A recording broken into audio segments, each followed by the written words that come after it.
दोस्तों, कभी आपने सोचा है कि एक लड़की से शादी करने के लिए कोई लड़का कितने हद तक गिर सकता है? वो तब जब वो लड़की आईएएस जैसी बड़ी परीक्षा की तैयारी कर रही है। जी हाँ, तनु जो आईएएस की तैयारी कर रही उसके साथ भी ऐसा ही कुछ हुआ, जिसे उसकी जिंदगी में किसी लड़के ने तड़पने पर मजबूर कर दिया। जी हाँ, ये दास्तां है एक आईएएस अधिकारी लड़की की। महाराष्ट्र में यही कोई बरसात का मौसम था और खूब बारिश हो रही थी और यह दिन था रक्षा बंधन का। तनु एक ऐसी लड़की जो कि दिल्ली में आईएएस की तैयारी कर रही थी, वह घर भाई को रक्षाबंधन बांधने के लिए आई थी। सब कुछ सामान्य चल रहा था और घर में खूब हलचल भी थी। और हो भी क्यों ना, ये त्योहार भी तो रक्षा बंधन का था। तभी खबर आती है, बाहर चित्रा के मौसी का लड़का आया हुआ है। चित्रा, जो कि तनु की भाभी थी, आज भाभी से राखी बंधवाने उसका भाई अमृत आया था। अब भाभी के साथ तनु भी बाहर आती है और अमृत राखी बंधवाता है और धीरे से अपनी बहन चित्रा के कानों में कहता है कि दीदी, बात करो ना। दरअसल अमृत अपने दीदी से अपने रिश्ते की बात तनु के लिए करवाना चाहता था। तभी भाभी उसे आश्वासन देकर धीरे से कहती है, तू जा, मैं आज बात करती हूँ। और अमृत तनु की चाह में चला जाता है। तभी तनु की भाभी अमृत के रिश्ते की बात परिवार वालों के सामने शुरू कर देती है। और जैसे ही यह बात तनु के कानों में जाती है, उसके पैरों तले जमीन खिसक जाती है। दरअसल जैसे ही तनु की भाभी ने इस रिश्ते की बात परिवार वालों के सामने रखी, वैसे ही परिवार के सभी सदस्यों को अमृत इतना भा गया कि वे तनु की एंगेजमेंट अमृत के साथ इसी रक्षाबंधन की छुट्टियों में करा देना चाहते थे। ये सुन तनु खूब रोती है।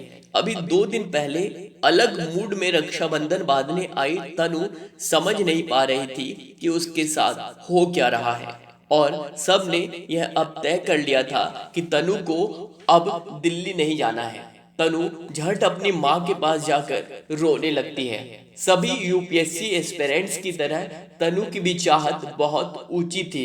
वह DM-1 एम्बेसडर वाली लाल बत्ती वाली गाड़ी में बैठना चाहती थी। आईएएस लबासना ट्रेनिंग में मसूरी के वादियों का आनंद लेना चाहती थी और तनु की ऐसी बहुत सी ख्वाहिशों को एक पल में मारने का प्रयास जोरों से जारी था।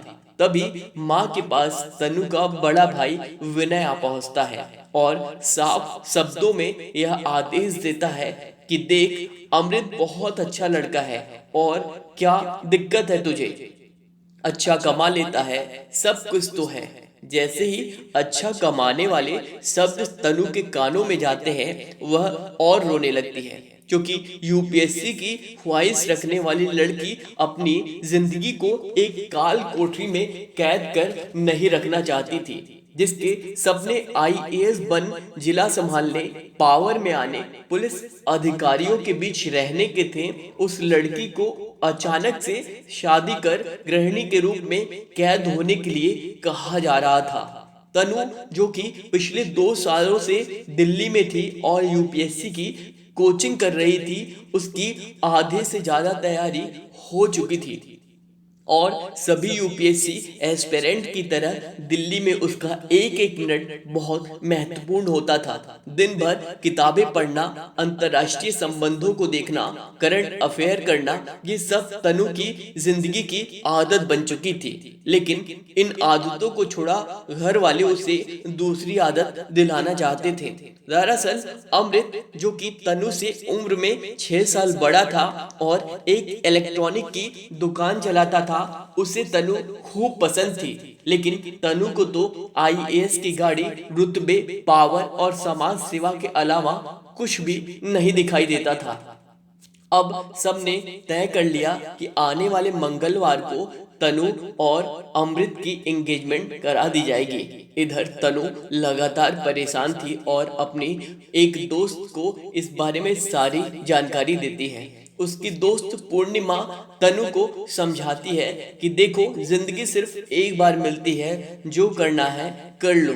अब तनु ये तय कर लेती है कि वह एंगेजमेंट नहीं करेगी और आने वाले मंगलवार से पहले ही वह दिल्ली निकल जाएगी। लेकिन तनु के सामने अनेक चुनौतियां दामन फैलाए खड़ी थी कि यदि वह दिल्ली चली भी जाए तो उसका खर्चा कैसे निकलेगा। लेकिन तनु ने यह ठान लिया कि खर्चा और इत्यादि की टेंशन दिल्ली जाकर ही करूंगी, और वह धीरे धीरे बिना किसी को बताए अपना सामान पैक कर लेती है।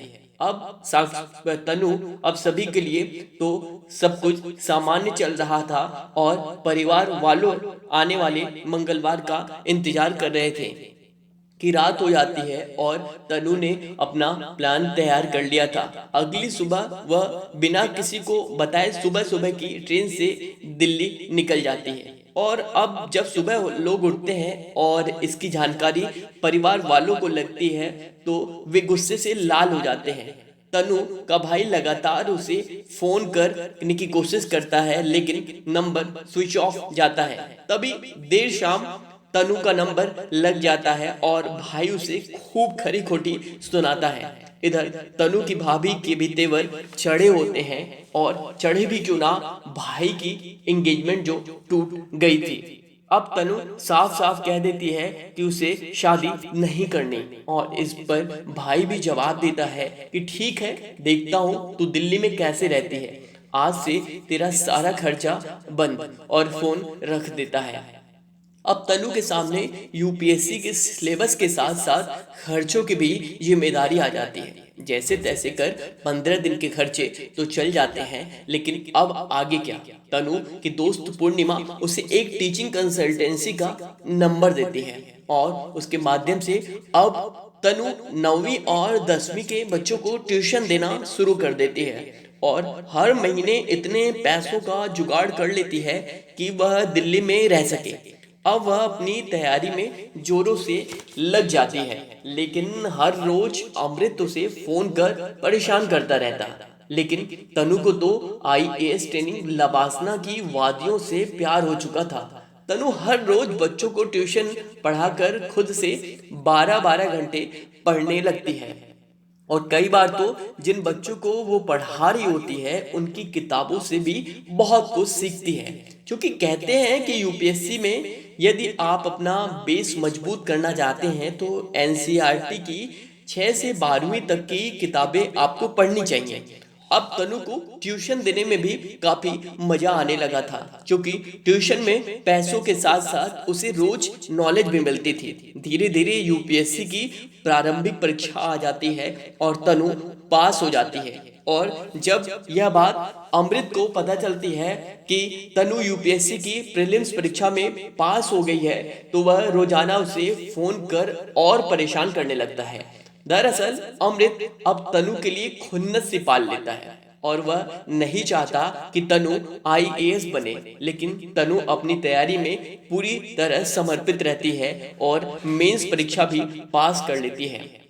लेकिन इसकी जानकारी वह अब ना ही घर वालों को देती है और ना ही अमृत को पता चलता है, क्योंकि जैसे ही बात घर पर पहुंचती थी तनु की भाभी अमृत को बता देती थी।